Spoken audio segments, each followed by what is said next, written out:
Viva Nova abbiamo scelto di dedicare della musica, delle note, di un pianoforte. Sappiamo che Giulia era appassionata anche di musica, quindi abbiamo scelto così, senza parole, con i suoni della musica, a ricordarla in questo giorno insomma, triste ancora per noi, e al tempo stesso però che è un impegno che abbiamo imparato a far nostro sulle scie di quello che il Papagino in qualche modo ci ha aiutato a interpretare e a cogliere. Ieri Gino Cecchettin ha anche lanciato la fondazione, in qualche modo pensate di sostenerla?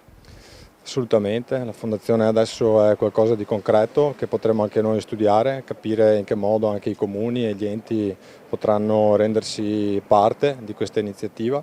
Di certo è qualcosa che abbiamo seguito in questi mesi e che non possiamo che apprezzare.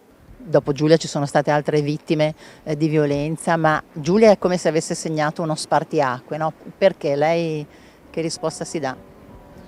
È una domanda che ci siamo posti in quest'anno in tanti e che mi è stata posta spesso. Personalmente ritengo che il periodo dell'anno e l'aspetto della ricerca abbia di fatto aperto tantissimi varchi proprio perché si stavano cercando dei ragazzi e questo ha portato alla conoscenza di tanti l'episodio che poi è divenuto appunto la scoperta purtroppo che tutti conosciamo e questo di fatto quindi a quel punto lì ha destato più attenzione probabilmente rispetto ad altre. Poi di sicuro il profilo di Giulia l'abbiamo imparato a conoscere, una ragazza che effettivamente aveva tantissime doti, tantissime qualità e questo forse ha reso ancora più doloroso e più vicino al tempo stesso il suo esempio.